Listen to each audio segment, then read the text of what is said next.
cowok juga gak ada yang nolak kalau dikasih cewek seksi dan cantik, kata dia. Nah, ini sering banget mindset dari klien-klien yang datang ke saya tuh kayak gini gitu ya. Dan memang ya saya sangat setuju sekali. Kalau misalkan sering kali laki-laki memang banyak di luar sana yang kita sangat mudah sekali untuk terpengaruh dengan ya kecantikan. Terus juga tubuh yang ada body goals gitu ya. Itu kemarin checklistnya tuh para laki-laki ya ketika saya bantu session cowok munculnya kayak gitu ya. Nah itu karena mindset yang udah diterima dari kita secara turun-temurun dari dulu ya.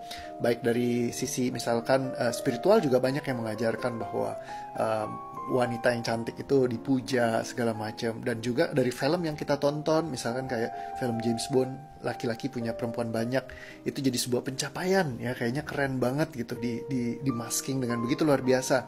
Dan di semua film-film Disney pun kalau misalkan laki-lakinya bisa mendapatkan perempuan yang paling cantik, itu kayaknya jadi sebuah apresiasi yang paling luar biasa. Apalagi kalau di film-film kayak sinetron dan lainnya, itu ngebentuk yang nge-shape ya cara berpikir dan fondasi berlakunya kita sebagai seorang laki-laki ya. Jadi memang kita kayak biasa untuk memuja wanita. Terus kalau bisa mendapatkan makin cantik makin keren, itu kayaknya makin jadi pencapaian sendiri. Nah, tapi ada satu hal juga yang menarik di sini, bahwa seringkali kalau kucing yang sudah kenyang, dia juga kalau dikasih makan kadang-kadang agak males gitu. Nah, jadi kalau misalkan bagaimana caranya supaya kucing ini nggak tanda kutip makan ikan di luar, ya dikasih makan yang kenyang di dalam rumah.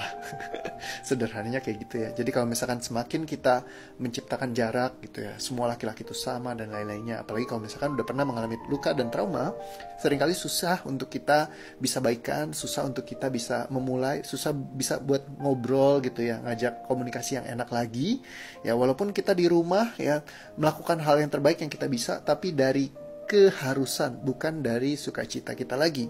Nah, gimana caranya ngembaliin lagi sukacita kita, itu yang penting. Ya, kalau kita udah bisa sukacita lagi, walaupun biasa kan orang ngomong, ngapain coach? Udah kayak begitu masih mau disukacitain, mesti ya kan? Ya kalau misalkan emang mau bubaran, ya bubaran. Tapi kalau misalkan emang mau dipersatukan, ya cari cara gimana caranya mempersatukan. Pertama, beresin traumanya dulu. Jangan sini cita-cita mau mempersatukan, masih cinta nih. Ya kayak kemarin saya ketemu salah satu klien, dia bilang gini, saya masih cinta banget, sayang banget sama pasangan saya, pengen banget balikan. Nah kalau pengen balikan, ya lu mesti pakai cara yang beda. Kalau lu masih bawa semua dendam-dendam, kebencian, kemarahan kayak gitu, ngimpi siang bolong mau balikin dia, tarik balik ke rumah, nggak bisa. Ya tiap hari diinterogasi terus. Kamu habis ngapain? Kamu habis kemana? Kamu ngapain? Habis kesana ya? Habis ngapain lah? Ya, tiap hari tanyain kayak gitu. Habis ini gimana? Nah kalau ditanyain kayak gitu terus, ya jadi suaminya juga jadi risih. Ibarat kayak kamu pernah nyolong sekali gitu ya. Terus kamu setiap hari ditanyain, kamu habis mana? Habis maling ya? Habis nyolong ya? Habis nyuri ya kamu? Gitu ya. Nggak selingkuh lagi misalkan, tetap dituduh, kamu habis selingkuh ya? Habis pergi ke sini ya? Kamu habis ketemu si itu ya? Kamu habis ngapain? Kamu ngapain ke situ? Nah jadi semakin banyak ditanyain kayak gitu, makin kesel di rumah ya, kayak ketemu sama yang namanya satpam gitu ya, bukan satpam. Jadi kayak bukan buat maksudnya mendegradasikan, tapi kayak ya ketemunya tuh diinterogasi gitu, dimarahin segala macam, kayak mau ditangkap gitu. Jadi kayak penjahat yang mau ditangkap. Jadi setiap hari bukannya ketemu istri, tapi kayak ketemu orang yang bikin kita pengen kabur terus setiap hari. Nah hal seperti inilah yang perlu dihindari. Beresin internal dalam diri sehingga kita jadi nggak curigaan terus, nggak paranoid, nggak ketakutan terus. Ya setiap hari hidup juga jadi nggak enak. Nah semakin nggak enak kayak gitu, todongin segala macam ke pasangan kita. Nah pasangannya makin kabur, makin ciptakan jarak. Akhirnya susah untuk diperbaiki lagi.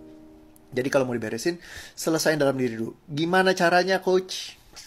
Lihat di bagian caranya begini di playlist ya, coba diperiksa di sana karena udah ada panduannya. Kalau misalnya nggak bisa, ya mungkin butuh datang ke kelas-kelas healing kalau misalkan pas saya adain. Kalau pas adain ya, kalau sekarang lagi belum ngadain ya udah. Ya ini dulu. Kalau session sama saya private, sorry lagi banyak klien, udah full book semuanya. Thank you teman-teman dari TikTok, banyak banget yang mau datang dan ketemu saya. Jadi buat saat ini belum bisa buat one to one kecuali waiting list. Jadi kalau misalkan mau silakan waiting list dulu, kontak ke admin saya ya. Nomor teleponnya ada di bio. Kalau ada yang bilang, "Oh, jualan lagi." Memang kalau gini harus jualan karena operasi benerin bedah begini nih, belajarnya tuh bedah otak ya. Belajarnya tuh seumur hidup, ngabisin uang banyak ya, jadi nggak bisa gratisan. Apalagi nggak bisa diajarkan di TikTok, susah setengah mati. Oke, see you.